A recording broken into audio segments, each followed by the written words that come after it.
Falar de futebol é prática apaixonante para quem gosta. E falar de futebol com quem entende de futebol, com quem sabe analisar futebol, com quem vê e acredita no que está vendo, é uma coisa completamente diferente e muito melhor.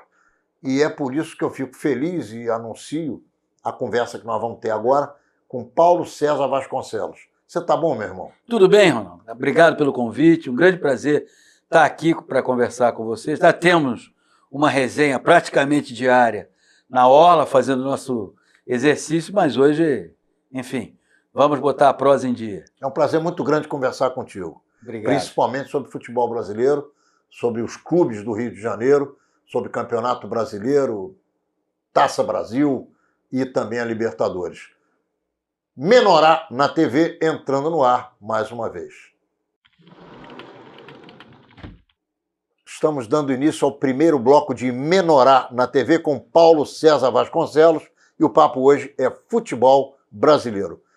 Paulo César, há muito tempo o Brasil não apresenta a empolgação que a torcida quer ver no seu time de futebol nacional. A que se deve isso na tua avaliação? Olha, Ronaldo, eu acho que passa primeiro pelo fato de que o torcedor não tem mais proximidade com os jogadores da seleção brasileira. Por uma consequência natural de mercado, os jogadores saem cada vez mais precocemente e eles se transformam em ídolos via TV, porque eles vão para os principais mercados europeus. Isso impacta muito nessa relação do torcedor com o jogador. Eu estou com 61 anos de idade, eu sou do tempo em que quando a seleção brasileira se exibia, e você também certamente pegou isso, volta e meia uma parte da torcida pedia por um jogador ou pedia por outro jogador. Isso ficou datado, isso é de uma época. Agora a seleção brasileira ela tem que voltar a atuar mais vezes no Brasil, mas especialmente ela precisa também apresentar um futebol mais ao gosto do torcedor brasileiro. E o gosto do torcedor brasileiro não é um gosto da irresponsabilidade, não, fique claro. É um jogo que valorize a plástica, sem ser irresponsável, que tenha leveza, não seja um jogo robotizado. Isso a seleção brasileira precisa reconquistar. Ô Paulo César, jogadores que saem do Brasil e que muito justamente enchem a burra de grana, é a profissão deles. Eles têm que seguir esse caminho, porque o médico que vai escolher a medicina, ele não só quer curar pessoas, como ele quer ter um nível de vida qualificado. Então não há problema nenhum, na minha avaliação, no que tange ao jogador faturar uma fortuna. Agora, se eu fosse o responsável pelo futebol brasileiro, o que nunca serei, eu não convocaria jogadores que jogam no exterior. Minha seleção brasileira seria nacional. E ponto final. E aí sim, nós teríamos tudo isso que você está pedindo com muito mais rapidez, com muito mais qualidade, com muito mais condição. Então, quem tem um Everton Cebolinha, quem tem um garoto como o Pedro, que joga no Fluminense, ou como aquele outro menino que ainda está no Fluminense, que eu esqueci o nome dele. João Pedro, que faz os 2 gols por jogo. Eu não sei por que a gente tem que chegar... Ô, Ronaldo, o que a gente precisa fazer, e talvez tenha acontecido ao longo desse processo uma distorção, é um equilíbrio. Criou-se uma ideia durante uma época de que o fato do jogador atuar na Europa o qualificava para jogar na seleção brasileira e o fato do jogador atuar no futebol brasileiro o desqualificava para jogar na seleção brasileira. Na verdade, ele era convocado para a Europa porque se jogava na seleção brasileira. Esse conceito é um conceito equivocado. Você tem que convocar jogadores que estejam bem. Eu vou te citar um exemplo que não impacta nem na seleção brasileira, no caso da seleção da Argentina. A seleção da Argentina é uma seleção que tem uma zaga com problemas. O Kahneman forma com o Jeromel uma das melhores zagas em atividades no futebol brasileiro, pelo menos há 3 temporadas. Pois bem, ele é muito mais zagueiro do que o Otamendi, que joga no Manchester City. E, no entanto, o Otamendi é sempre convocado. O foi pelo Sampaoli e agora pelo Scaloni, enquanto que o Kahneman é preterido. Na cabeça de alguns técnicos, há esse conceito equivocado. Se joga na Europa é bom, e se joga ou na Argentina ou no Brasil, não é tão bom assim. É um erro. É um erro. Você tem bons jogadores aqui que podem ser convocados e você tem ótimos, excelentes jogadores atuando lá fora que devem ser convocados. Sem ficar preso a determinados conceitos, você pode formar uma seleção que assim seja. Agora, em relação a essa questão da empatia, eu acho que precisa ser construída uma história de proximidade dos jogadores que estão lá fora com o torcedor aqui. E esse é um papel que cabe muito à CBF. Ela tem que saber como construir essa história de aproximação. Você acredita que a Lei Pelé e depois Zico deu um nó nas administrações dos clubes e trocou a paternidade dos jogadores, que era dos clubes, para os empresários? Olha, Ronaldo, eu entendo da seguinte forma. Infelizmente, a maioria dos clubes brasileiros, até hoje, é administrada sob a ótica do paternalismo. O futebol teve uma evolução física, técnica, tática, mas gerencial, eu não vi essa preparação por parte dos dirigentes. Muito pelo contrário, o dirigente brasileiro ele age por paternalismo e por impulso, paternalismo e por impulso. Essas leis, elas trouxeram no seu bojo proteção à carreira do jogador de futebol. Mas quem é que pensou na proteção ao clube? Como é que um gerente, um gestor administra o clube? Quer ver um exemplo? Você é um empresário bem-sucedido. Quando algum funcionário ou algum chefe de um setor da sua empresa, ou você mesmo, o desligou, você imediatamente pediu para que fossem feito todo o cálculo daquela rescisão. E se por acaso esse funcionário entrou na justiça, esse funcionário não entrou lá dizendo deixou de me pagar isso, deixou de me pagar aquilo, deixou de me pagar aquilo outro. Até hoje, vários clubes brasileiros fazem isso. Demitem técnico como uma modelo troca de roupa em dia de desfile e manda procurar na justiça. Só quem é que paga essa conta? O clube. Então o que não houve foi uma qualificação na administração, na gestão. E por isso, embora tenham leis que protejam os jogadores, não tem gestão que proteja o clube. E o clube acaba pagando por essa perversão, digamos assim. Uma outra questão que, na minha avaliação, é muito grave é essa distância entre a seleção brasileira e o torcedor. Você colocou claramente essa história aí com relação ao fato que jogadores jogam fora do Brasil e aí a empatia vai se diluindo. Como resolver esse assunto sem mexer na estrutura das convocações? Olha, eu acho que uma das maneiras é intensificar o número de jogos no país, que é uma coisa um pouco complicada, porque os jogos são feitos sob contrato de patrocinadores que querem levar a seleção para outros lugares, para outros países. Mas nesse instante que você fecha esses contratos, você tem que chegar com o patrocinador e dizer assim, eu quero ter uma cota de jogos no Brasil. Esse é um ponto. O segundo ponto é você tirar um pouco essa ideia de que todo treino da seleção brasileira tem que ser fechado, sem presença de torcedor, só vão lá os patrocinadores. O terceiro ponto é você ter ações em que esses jogadores se aproximem da sociedade brasileira, se aproximem do torcedor, do jovem torcedor. Feito isso, eu acho que você pode começar a encaminhar essa reaproximação. É óbvio que o torcedor brasileiro tem pela seleção brasileira uma grande paixão, mas ao mesmo tempo ele olha e acha que a seleção não o trata com carinho. E aí ele reprime a paixão e extravasa, não o ódio, mas extravasa a indiferença, extravasa uma certa raiva, exatamente porque não há esse processo de aproximação que poderia passar por isso que eu te falei. Eu aqui falo nomes. Sim. Então, eu entrevistei, sentado aí no lugar onde você está sentado, o Rodrigo Caetano. E eu tenho uma série de ressalvas ao trabalho que ele realizou no Clube de Regatas do Flamengo. Contratações para posições em demasia, para outras posições nada.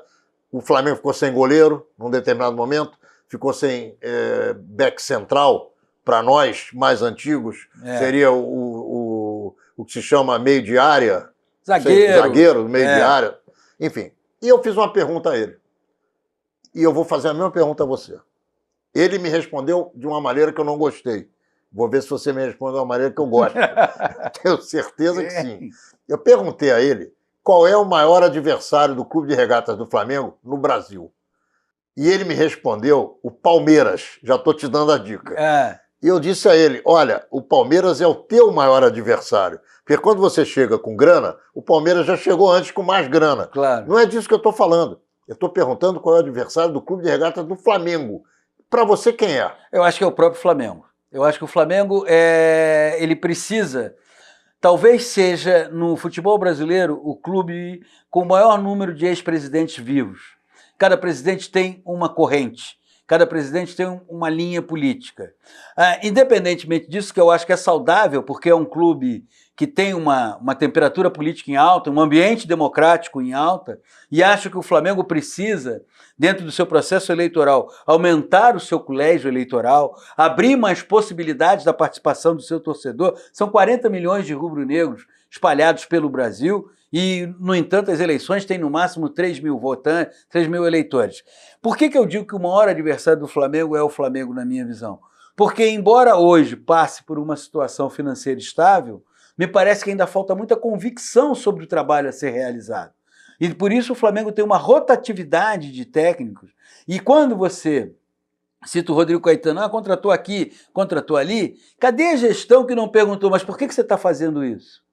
É essa gestão que o futebol brasileiro ainda não conseguiu ter. Ele consegue ter o Rodrigo Caetano, ele consegue ter o Alexandre Martins, ele consegue ter outros profissionais nessa linha aqui. Mas quem é que está aqui em cima para dizer assim, não, mas você está contratando... Isso eu não quero, eu quero aquilo. Exato, mas por que você está contratando? Qual é o perfil dele? Porque você que conhece o Flamengo muito bem, não é todo jogador que pode jogar no Flamengo. Ele pode ser um jogador excepcional. Deixa eu te fazer uma pergunta. Diga. Você compra um óculos sem ver? Não. Então eu fiz uma pergunta para o meu presidente da época. Era candidato à reeleição, Eduardo Bandeira de Mello. Você já conversou com cada atleta que você contrata? Você já conversou quando ele chega no Flamengo com cada jogador que veste a camisa do Flamengo? Individualmente, na tua sala? Não. Ele me respondeu que não. Aí eu perguntei para ele, você precisa mudar. Eu falei para você precisa mudar isso. Essa é porque é a regra número 1. Claro. Como é que você vai contratar quem você não conhece? Então, onde é que o cara mora? Quem é o pai? Quem é a mãe? Quais são as pretensões do atleta? O que você sabe sobre isso aqui? É isso aí. Entende? Como é que isso representa para você? Exato, mas, Ronaldo, eu vou te dizer uma coisa. Essa bola, ela está quicando. O clube que adotar essa prática, ele não vai dar um passo à frente, ele vai ficar uma volta na frente. Mas sabe o que acontece? Existem clubes que não querem adotar essa prática. Lógico. Porque colocam defeito no candidato quando ele não tem. Não, o clube não quer adotar, e o clube não quer adotar essa prática, porque essa prática significa a perda de espaço do amador e o crescimento de quem é profissional. Mas o espaço do amador é o espaço do amador, ele tem que entender isso. Não, mas eles não querem abrir mão disso. E aí, eu acho que esse é o grande problema. E aí trazem profissionais, e aí a pior coisa é isso que eu vou te dizer agora. Trazem profissionais para ficarem debaixo da asa do amador. Exato, e ao mesmo tempo, esse profissional passa a ter uma autonomia que muitas vezes ela não é benéfica para o clube. Porque ele começa, não, mas o futebol, por exemplo, é cheio de clichês como em qualquer outra área. Tem um dos clichês do futebol que eu acho terrível, que é, mas ele é do futebol. E ele não é do futebol. Não, meu amigo, nós não estamos mais falando disso. Nós temos que falar de gestão, administração, capacidade de gerir, entende? Qualificação, capacidade de falar e de escutar. Exatamente, percepção, conhecer gente, entender um pouco de gente, se interessar pelo tema. E isso falta na maioria dos clubes. O de maior torcida do Brasil tem esse problema. Está se qualificando daqui e dali, mas ainda... Está muito ruim de muito gente, atrás. na minha opinião. Exatamente, aí eu concordo. Fui chamado para conversar com o candidato do Bandeira, que era o vice-presidente de futebol. Lomba. Certo. Sentei com ele em Copacabana, num cafeína. E aí disse a ele o seguinte, amigo, vocês estão discutindo a venda do Paquetá. O Paquetá está logo embaixo do Vinícius Júnior, com a condição de se transformar em ídolo do Flamengo. Vocês, mais uma vez, já venderam o primeiro, vão vender o segundo. Você não acha que seria interessante, e aí você vai ver onde é que eu vou chegar, e é onde eu vou fazer a pergunta a você. Certo. Você não acha que seria interessante você montar, como o Santos montou para o Neymar, plano de carreira? Plano de carreira, para que o garoto ficasse pelo menos mais 2, 3 anos e conquistasse algum título para o Flamengo? Sabe o que é, Ronaldo? Aí é que vai a pergunta a você. O garoto não quer ficar. Na tua imaginação, Existe isso? Na minha não existe. Não, existe que o garoto não quer...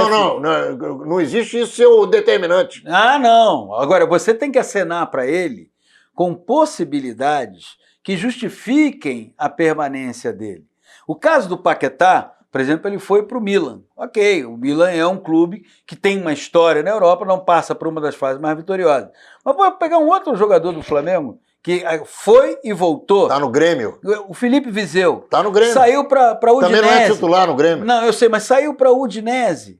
Será que valeria a pena ter ido para... Valeu a pena ter ido para Udinese? Pelo breve retorno, você percebe que não. O que falta, e aí vamos voltar à questão da gestão, é você, não apenas quando ele já está no profissional, lá atrás, porque mudou, o assédio está começando com 12, 13 anos, você tem que dar essas perspectivas de que vale a pena ficar naquele clube por uns 10 anos, aí eu estou falando de 22, 23 anos para poder sair, naquela faixa lá atrás. E aí não é conversando só com o garoto, é acompanhando a família. É o empresário. Como é que é a estrutura familiar? Você tem que montar um sistema de trabalho, coisa que não existe. E aí nós vamos voltar à gestão e profissionalização. Enquanto isso não acontecer, você vai vender o Viseu para o Udinese, ele vai voltar para o Grêmio. Você vai vender o Jorge, lateral esquerdo, para o futebol francês, ele vai voltar para o Santos. E você, de repente, perdeu ali a oportunidade de tê-los por mais tempo no Flamengo, eles até serem mais valorizados, porque ganham. O que dá mais visibilidade? Jogar no Flamengo ou jogar na Udinese, pensando numa seleção brasileira? Não é? Qual é o time que é mais competitivo? Ele que tinha sido convocado, inclusive. Isso. Então eu acho que a gente sempre vai retornar, Ronaldo, para a questão da gestão. Essa gestão, ela caducou, mas os clubes resistem em mudar o modelo. E se não mudarem o modelo, vão ficar andando em círculos. Ouviu? A gestão a qual nós todos estamos acostumados caducou. E por isso nós estamos encerrando o primeiro bloco de Menorá na TV Futebol, com o nosso querido Paulo César Vasconcelos, que sabe tudo de bola e está nos ajudando a destrinchar uma série de questões. Já, já a gente volta. Estamos então de volta com o segundo bloco de Menorá na TV, conversando com Paulo César Vasconcelos sobre futebol brasileiro. Paulo César, futebol carioca versus futebol brasileiro em geral e futebol paulista em especial. O Flamengo, ainda que tenha dado um salto aparentemente correto financeiramente, ele não consegue ser campeão brasileiro e, nesse momento, quando o campeonato está paralisado, está em terceiro lugar na tábua de colocações, perdendo para Palmeiras e, se não me falha a memória, Santos. Estou correto. Qual é a dificuldade que os cariocas enfrentam que não conseguem vencer essa inércia do futebol carioca face a futebol de outros estados? Olha, Ronaldo, primeiro é o seguinte, o Rio não pode se contentar em ter apenas o Flamengo como um time competitivo nacionalmente. O Flamengo foi o único representante do estado na Libertadores, o Flamengo está entre os 5 mais bem colocados do Campeonato Brasileiro, o Flamengo está na Copa do Brasil. Então, nesse momento, a situação pela qual passam Vasco, Botafogo e Fluminense é extremamente delicada porque ela revela um futuro sombrio. Seria, na verdade já era para ter acontecido, penso eu, sentar à mesa Flamengo, Fluminense, Botafogo, Vasco e Federação e dizer o seguinte, olha só, a situação desses três aqui é uma situação que revela um futuro, como diria Cazuza, duvidoso. Você vê drama e vê dor nesse futuro. Não pode ser assim. Então você tem que fazer alguma coisa, buscar alternativas para tirar esses 3 clubes dessa situação que é de insolvência. Eles têm patrimônios. São clubes que têm uma torcida nacional. Claro que o Flamengo lá com o Corinthians, o Flamengo lidera e puxa esse trem, aonde vai lotar estádio. Ok. Mas para o bem do futebol do Rio de Janeiro, Vasco, Botafogo e Fluminense têm que voltar a ser competitivos. E o que mais você ouviu desde que começou o Campeonato Brasileiro, e não apenas nesse ano, acho que o Vasco, Botafogo e Fluminense primeiro eles vão brigar para não cair. Está errado. E não se pode se conformar com esse tipo de comentário. E eu não vejo nenhuma movimentação para se tirar esses 3 clubes dessa situação. Pelo contrário, a coisa vai sendo tratada só com vitimismo. Eu imagino que você seja uma pessoa que, assim como eu, detesta o vitimismo. Eu nunca fui em todos os aspectos, sobre todos os aspectos. Exatamente. Isso é muito comum na comunidade judaica. Não, então, pela história judaica da Segunda Guerra Mundial. Mas, ao mesmo tempo, a história da comunidade judaica mostra que, por todas as torturas e massacres e violências que ela sofreu, ela conseguiu dar a volta por cima e seguiu em frente. E só existe hoje porque reage. Exatamente. Se não reagir, não vai. Exatamente. Então, eu vejo muitas vezes uma postura vitimista de Botafogo, Fluminense e Vasco. O vitimismo te paralisa. O vitimismo não te embota as ideias. E está na hora desses 3 clubes, com o apoio do Flamengo e da Federação de Futebol do Estado do Rio de Janeiro, sair dessa postura e encontrar soluções. Porque senão, daqui a 10 anos, o que você vai falar do Botafogo, do Fluminense e do Vasco? Não vão existir, se bobear. E tem patrimônio para continuar existindo. Sim, patrimônio, mais do que ter patrimônio, tem torcida e tem patrimônio futebolístico. Exatamente. Porque tem ganharam camisa, muito. E tem camisa, tem história no futebol brasileiro. Quem é que vai esquecer de Garrincha, de Bellini? Claro. De Garrincha, Pinheiro, Rivelino, Altair, Ademir Marques de Menezes, Roberto Dinamite, Edmundo, Romário, Túlio, enfim. O Washington e Assis, para vir para uma história mais recente. Não é? Agora, não vejo essa movimentação. Carlos Alberto Torres, Pintinho, a máquina tricolor, a Célia Fogo, o Vasco campeão da Libertadores, e eu não vejo movimentação. Isso me assusta um pouco. Olha só, o Francisco Horta está vivo. Você se lembra do troca-troca? Claro, foi o homem que revolucionou o futebol do Rio de Janeiro. Será que não aparece outro Pelé na administração do futebol carioca? Eu imagino que pessoas com ideias, que essas pessoas existam. Está faltando alguém para puxar esse fio condutor, para chegar e dizer, moçada, ó, tem saída. Agora, se ficar só chorando pelos cantos, se todo dia, por exemplo, aconteceu agora nesse Campeonato Brasileiro, é algo absurdo. O Botafogo foi jogar com o Palmeiras, vendeu o mando de campo. Poxa, é o Botafogo. Ele tem um estádio na cidade do Rio de Janeiro. Mas ele se coloca como um time pequeno. Isso é coisa de time pequeno. Time pequeno. A grana que o Botafogo recebeu vai pagar a folha salarial até o fim do ano? Não vai. Não vai pagar então nada. Então não resolveu nada. Não resolve nada, sem dúvida nenhuma. Isso, Maracanã. O que é que está acontecendo com o Maracanã na cabeça do Brasil? O Maracanã deixou de existir? Ele, na verdade, no inconsciente do torcedor, do jovem torcedor brasileiro, por exemplo, o Maracanã deixou de ser uma referência. Porque o que era o Maracanã? Domingo eu vou ao Maracanã. O Maracanã é um cartão postal, não é só da cidade do Rio de Janeiro, ele é um cartão postal do Brasil. Você e eu somos frequentadores antigos do Maracanã, e o Maracanã sempre foi, quando você recebe estrangeiros no Brasil, no Rio de Janeiro, o que eles perguntam? Vem cá, dá para ir lá no Maracanã? É um estádio imbatível, lotado num Fla-Flu, num Vasco e Botafogo, num Flamengo e Vasco, que era o clássico dos milhões, e anos de más administrações, e agora me parece que ainda sem rumo. O estádio está completamente despersonalizado. Nós convivemos com o Maracanã. O nosso Maracanã não é esse existe. aí. Aquele Maracanã esse Maracanã é outro Maracanã. Aquele Maracanã não existe mais. Claro. Agora, me parece... É outro Mas ponto. esse Maracanã é melhor do que o anterior. Então, mas é outro ponto. É melhor qualitativamente. Qualitativamente. Nesse Maracanã você não sente cheiro e nem o xixi cai na tua cabeça. Nesse Maracanã você pode almoçar, você pode ter um lanche, você pode assistir uma partida com conforto. Agora, ele precisa ser resgatado. E ele ainda não foi resgatado. A alma dele precisa ser resgatada. Exatamente. Não o aspecto físico. E ele tem um patrimônio que é espetacular nacionalmente falando. E não é mostrado. O Flamengo, quando joga lá, bota 40, 45 mil pessoas, 50 mil pessoas. Então, isso tem que ser valorizado. Agora, o Paulo César, tem tanta atividade em volta do futebol ou sobre futebol que você pode preencher os espaços do Maracanã em dias de jogos, trazendo o torcedor antes da hora do jogo para um debate, para um filme, para uma série de atividades que são importantes, para um museu. Isso não acontece com a tonicidade que a gente precisa. O estádio está largado. É isso aí. Vamos falar o português claro.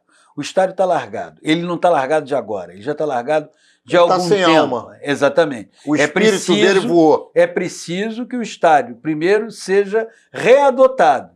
Se ele vai ser readotado pelo Estado ou pelo Flamengo, que é o seu maior cliente, que é uma garantia de estádio lotado. Agora, por hora, ele é apenas um retrato na parede, como no poema do Drummond era Itabira, um retrato na parede. Porque ele foi abandonado e, embora esteja sediando os jogos, ele não é trabalhado da maneira que ele tem que ser trabalhado, especialmente, Ronaldo, para as novas gerações. Nós vivemos num país que nem sempre cultua a história, nem sempre a respeita, nem sempre a valoriza. E as novas gerações, elas estão crescendo acompanhando o futebol com uma ideia desvirtuada do que é o Maracanã. Paulo César, o Maracanã é um problema. A constituição da administração futebolística dos clubes por parte dos amadores Sim. é um outro problema grave. A defasagem entre Flamengo e os outros 3 grandes clubes de outras épocas no futebol carioca é um outro problema. E o ódio dos paulistanos contra o Rio de Janeiro é um outro problema. Você elencaria esse último como também uma dificuldade? Não, eu acho que isso é um estímulo. Eu vejo as diferenças que existem no Brasil e eu te diria que o Brasil ainda tem muito essa coisa acirradamente regionalista, mas eu não diria, me permita... Por favor, você usar está a palavra, livre. Eu não usei diria a palavra ódio, talvez seja muito forte. Eu não acho que haja ódio de paulistas em relação ao Rio e vice-versa. O que eu acho é que há uma extrema competição. Acho que São Paulo é um estado muito desenvolvido, um estado altamente competitivo, trabalhador, determinado, e isso se reflete muito nos 4 grandes clubes de São Paulo, Corinthians, Santos, São Paulo e Palmeiras. Acho que o Rio de Janeiro, você tem hoje apenas um clube competitivo, que é o Flamengo, e os outros 3 deixaram de sê-lo. Acho que esse nível de competição que você vê muito nos clubes de São Paulo, o Rio precisa resgatar. Você, no bloco anterior, citou o Francisco Horta.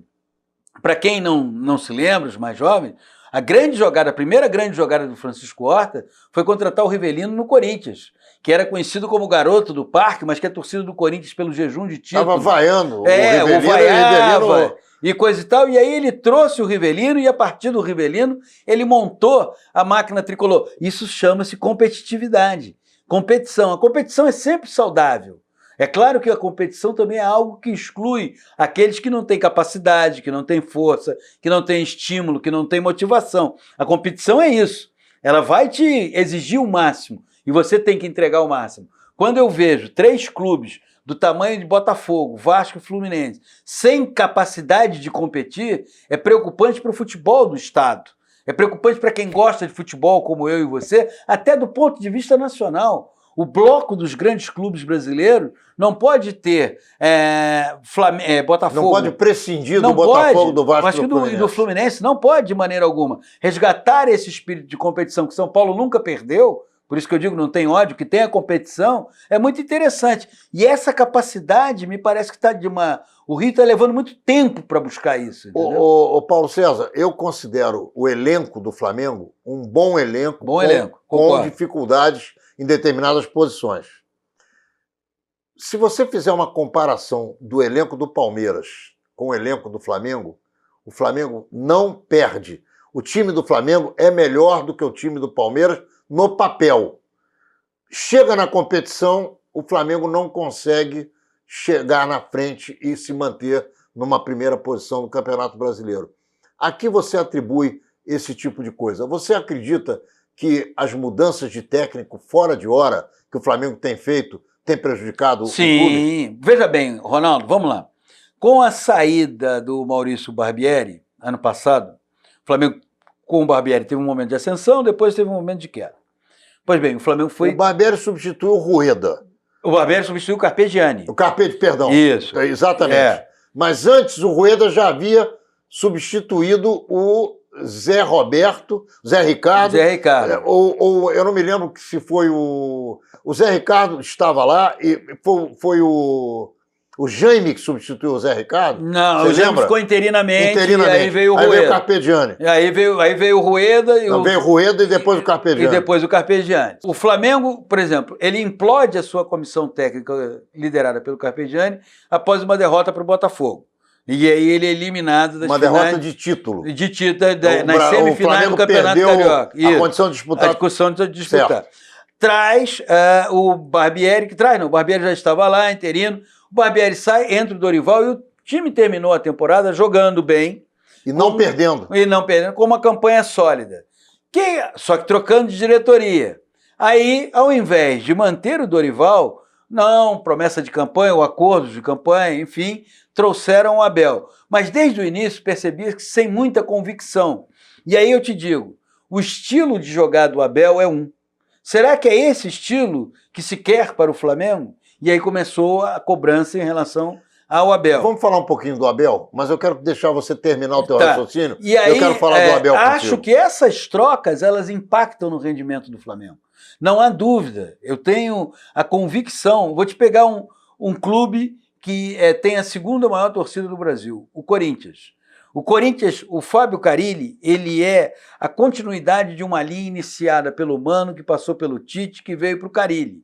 Teve um período que o Corinthians ficou vagando ali, Cristóvão, Jair Ventura, nada deu certo. Por quê? Porque tem uma linha ali que é da escola desses dois aqui, do Tite e do Mano. Qual é a linha do Flamengo? O Palmeiras, que você citou, se acerta quando? Quando traz um técnico absolutamente identificado com o clube. Conhece do porteiro ao ponta esquerda. Conhece todo mundo. Chega lá e fala, seu Felipe, e aí, pô, você engordou, hein? Tá mais magro? Pô, que beleza. Luiz Felipe Scolari. O Flamengo ainda não conseguiu isso. Isso impacta no desempenho do time. É óbvio que impacta, porque não tem uma segurança, uma certeza, uma convicção sobre o que o Flamengo quer. Você tem um time do Flamengo na tua cabeça escalado? O de hoje? Não, não aquilo que está jogando lá. Na tua cabeça. Você é o técnico do Flamengo hoje. O que você põe em campo? Hoje... Você tem esse time? Não tenho. Não tem. Você nunca pensou nisso? Mas Diego Alves, Pará, Léo, Rodrigo Caio, René, Cuejar, William Arão e Diego. Não, isso é o que está jogando. É o que está jogando. Mas o que eu escalaria... eu quero saber o que você escalaria. O time que eu escalaria teria o Diego Alves. Acho que o Flamengo tem há 3 anos, pelo menos, um problema na lateral direita. E uma hora é o Pará, outra hora é o Rodinei. Eu acho que ali você tem que olhar o horóscopo e ver quem é que está com o horóscopo melhor, escala. A zaga está começando a se acertar com o Léo Duarte e com o Rodrigo Caio. O René é um bom marcador, é um lateral que te dá segurança. O meio de campo aí tem um detalhe que eu faria, que era Cuejar com o Diego e com o Arrascaeta. Eu acho que aí é o desafio do técnico de saber explorar. Esse é o meio de campo que você escalaria? Com o Cuejar, Diego e Arrascaeta. Aqui, o Everton, o Gabriel e o Bruno Henrique. Bom, esse é o meu time do Flamengo. Esse seria o que eu escalaria. É isso que eu escalaria. E Sim. Quem chegou mais perto desse time foi o Fera. Foi o Marcelo, filho do Marco Antônio. Foi. Esse que eles mandaram embora, ou não sei se vão mandar embora. Eles estão ali, eles estão desidratando a comissão técnica, eu acho que cometendo um erro, mas me parece que é um pedido do novo técnico que a diretoria aceitou. Então, se a diretoria aceitou... Vem aí o Rafinha e tem uma promessa do Felipe Luiz. Certo. Se acontecer isso, e se esse Jesus escalar esse time que você falou aí, que é o que eu gostaria, é o que eu tenho escalado nos nossos programas de rádio e também nas nossas conversas de televisão, eu entendo que o Flamengo vai dar muito trabalho em todos os campeonatos que ele disputa. Eu não tenho dúvida sobre isso. Eu acho que você aí vai estar potencializando, vai estar escalando o que o Flamengo tem de melhor, vai estar dando confiança a esses jogadores e vai estar fazendo uma coisa que é o seguinte, joga em futebol. E o pessoal que está ali joga futebol. Como é isso? A movimentação, essas coisas, meu amigo. O treino, e aí está na conta do técnico, ele ganha bem para isso, para ele resolver. E acho que um dos erros cometidos pelo Abel foi que ele não enxergava o Flamengo com o Diego e com a Arrascaeta. Ou era um ou era outro.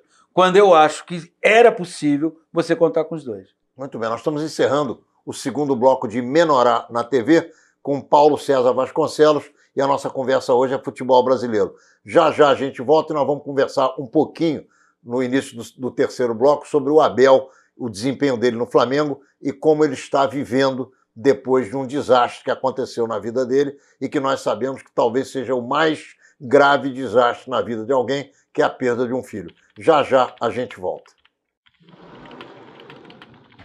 Estamos de volta com Menorá na TV, terceiro bloco. Paulo César Vasconcelos, futebol brasileiro. Vamos falar um pouquinho do Abel. Vamos. E eu quero dar a introdução. E quero ouvir você, o tempo que você quiser falar sobre esse tema. Eu entendo que o Flamengo é um time e é um clube para a frente. Um clube de explosão máxima. entendo que o Abel sofreu um grave problema, que é a perda de um filho. Isso deprime qualquer estátua, quanto mais um ser humano. Quando o Abel começa a achar normal uma série de situações, achar normais, uma série de situações que aconteceram com o Flamengo, eu verifiquei isso, a minha leitura foi a seguinte: uma pessoa que perde um filho passa a achar tudo normal. Ele precisa descansar e recuperar essa situação na vida dele. Sim. O que você pensa disso? Eu entendo que o Abel, talvez agora, forçado por essa saída do Flamengo, vai fazer algo que a situação pedia, que é descansar, ficar um ano. Primeiro que a perda de um filho, e pai não nasceu para enterrar filho, vamos deixar isso muito claro, a perda de um filho ela é uma marca que vai adormecer, mas ela não vai desaparecer. E muitas vezes ela vai despertar. E quando desperta, é muito doloroso. Quando adormece, aplaca um pouco. E aí o sujeito vai e retoma a carreira, e é uma carreira que te exige muito do ponto de vista emocional. Ela te pede muita força, ela te pede muita ação. Mas você está num período da sua vida que você precisa de acolhimento, você precisa de carinho, você precisa de conforto. E muitas vezes, não é que o torcedor faça isso por mal, ele não vai te dar carinho, ele não vai te dar conforto. E você, às vezes, para e vai falar assim, o que eu estou fazendo aqui? Então, às vezes, eu tive a impressão, à distância, de que o Abel estava sofrendo. Ele sofre com o que está acontecendo dentro de campo e, ao mesmo tempo, ele tem uma outra dor que ele carrega. Ele, a Cláudia, o Fábio, que é o outro filho. E essa dor, ela não vai desaparecer assim de uma hora para outra e, muito provavelmente, Ronaldo, ela não desaparece nem com o trabalho. Então, a hora é de preservação. Pode ser que ele retome a carreira lá na frente, mas o momento é de preservação, de viajar, de espairecer, de trabalhar com o inconformismo que a perda provoca, a indignação, a revolta, todas essas coisas. A partir de um determinado instante, quando você sentir que as relações com esses sentimentos estão um pouco mais elaboradas e tranquilizadas, aí sim vale a pena retomar a carreira. Eu não quero fazer você me falar de futebol brasileiro e time nacional hoje na Copa América, porque nós estamos gravando esse programa numa segunda-feira, hoje é o dia 24 do mês de junho, e ele talvez vá ao ar no dia 3 ou 4 do mês que vem, julho, quando provavelmente a Copa América já estará quase no final, se não já terá acabado. Eu pergunto a você, esse time do Brasil está te satisfazendo? Ainda não. Embora nós tenhamos visto no jogo contra o Peru uma evolução, é sempre bom você contextualizar. O Brasil chega a 2-0 naquele jogo e aí ele define o jogo. Susto. Uma falha do goleiro e uma falha do sistema defensivo da seleção do Peru, que tem um sistema defensivo muito falho. Eu acho que a gente tem que olhar para a seleção brasileira, Ronaldo, já fazendo uma projeção de eliminatórias e Copa do Mundo. Me preocupa, porque a impressão que eu tenho é que o Tite ainda está preso ao jogo contra a Bélgica. Esse jogo foi de tal maneira traumático para ele, por tudo que aconteceu, pela surpresa provocada pela formação da Bélgica, pela demora em ele conseguir encontrar uma maneira de reagir e pela eliminação, que até hoje esse jogo ainda o persegue. Deixa eu te fazer uma pergunta antes de você completar o teu raciocínio. Sim. Não é bom esse tipo de coisa, mas eu vou fazer porque está na minha cabeça desde esse jogo. Quando eu vi a escalação do Brasil na televisão, eu tirei meu time de campo. Na hora que eu vi a meritocracia sendo jogada na latrina pelo técnico... Que foi a saída do Felipe Luiz e a volta do Marcelo. Parei. Você imagina, se você... Ali eu vi que o Brasil tinha jogado fora a Copa do Mundo. Mas veja bem, você, como torcedor... tem essa indignação. Perfeito. Imagina ele que fez isso. Ele, de repente, e ele já revelou isso em entrevistas coletivas, que muitas vezes acorda no meio da madrugada pensando nesse jogo, olha o quanto ele tem de autoflagelação por causa de determinadas decisões. Agora, ele vai precisar sair desse jogo para que o trabalho dele evolua. Perguntei ao Zagallo e vou lembrar para mim, e vou contar para você essa história rápida, para você me fazer uma análise sobre isso. Por que ele escalou Ronaldinho Fenômeno na Copa do Mundo da França no último jogo? Disse, mas você não escalaria? Falei, não. Eu escalaria quem eu já tinha escalado, que era o Edmundo. Se o Ronaldinho chegou maravilhosamente bem do hospital, depois de tudo que ele passou, vai sentar no banco, eu vou esperar 20 minutos, 30 minutos, vou ver o que o Edmundo vai fazer, e aí eu vou botar o Ronaldinho em campo. E vou jogar com os dois. Da maneira como eu fiz, Zagallo, na minha avaliação, Ronaldo, fiz a coisa, eu estou jogando de volta no lixo o que eu mais prezo, que é o seguinte, o meu time tem que estar inteiro para disputar a final de uma Copa do Mundo. Ou será que eu estou errado? Não, eu imagino que o Zagallo hoje repense. Não, sabe o que ele falou para mim?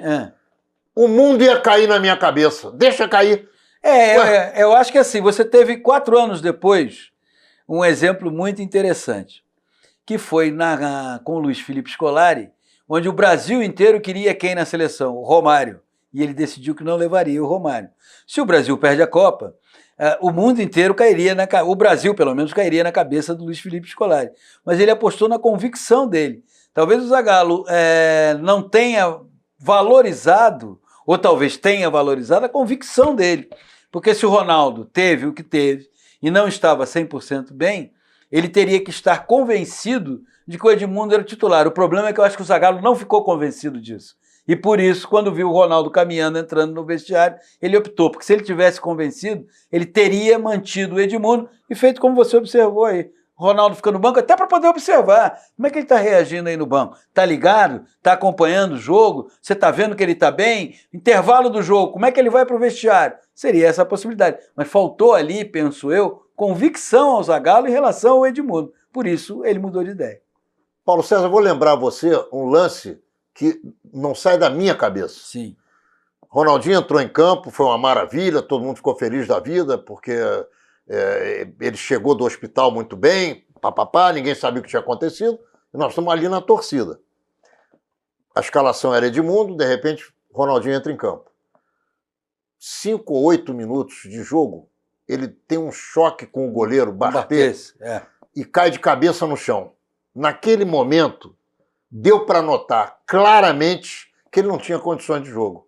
Isso é a minha avaliação. Você também sentiu isso? Eu estava no estádio, à época eu era repórter do Jornal do Brasil e já comentarista dos canais ESPN. Eu estava no Estádio de France e também tive essa percepção, inclusive nesse lance ao qual você se refere, a queda é seguida de um silêncio entre os jornalistas brasileiros na tribuna de imprensa, porque ficam todos preocupados, embora não se soubesse muito bem, de uma forma clara, o que tinha acontecido com o Ronaldinho. Mas a queda é uma imagem tão forte que muita gente, sem saber do que tinha precedido lá, o que tinha acontecido antes do jogo, fica preocupada. Eu também tive essa preocupação, sem saber do que tinha nós se em passado. Casa muito pior, exatamente. Não sabíamos nada, nem do buchicho que havia acontecido. Que isso só é revelado pelo Zagallo depois. Na entrevista coletiva, ele abre dizendo, olha, nós tivemos um problema, e aí ele vai e conta toda a história. O que você espera da seleção brasileira na próxima Copa do Mundo e qual é a tua avaliação sobre o trabalho do Tite? São duas coisas.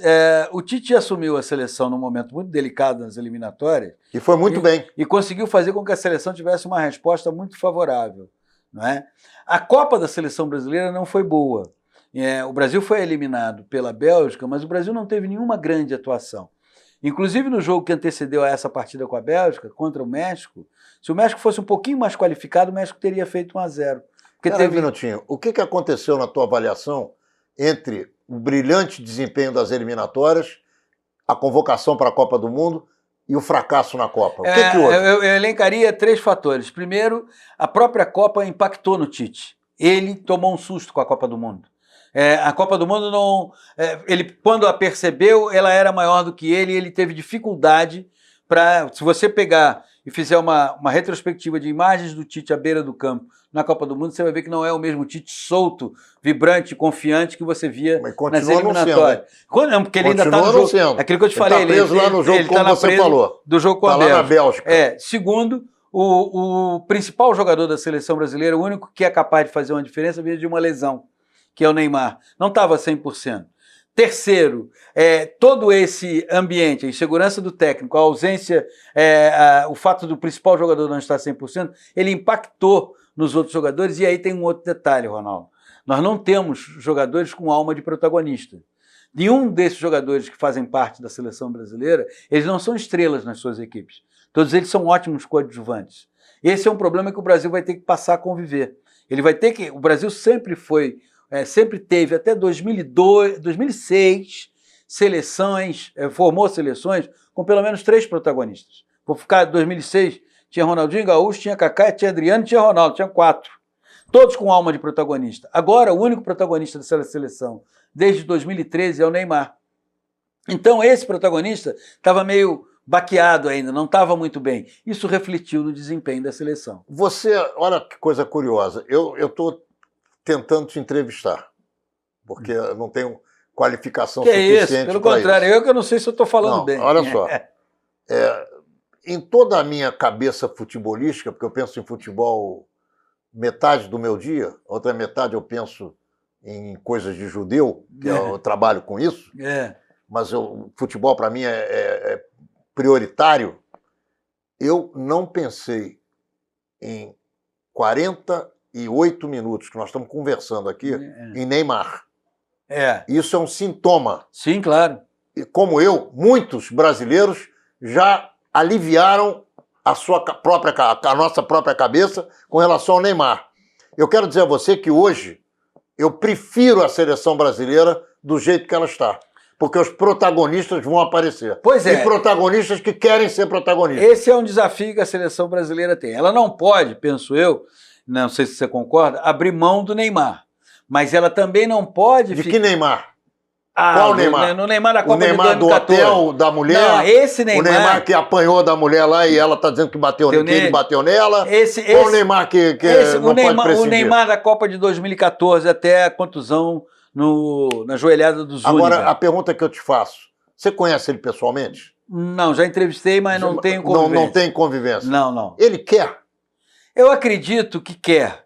Agora, o problema, Ronaldo, é que na vida você não pode ter súditos. Você precisa ter pelo menos um amigo.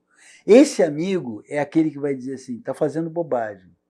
Que é isso? Já se viu? Está fazendo bobagem. Não é assim.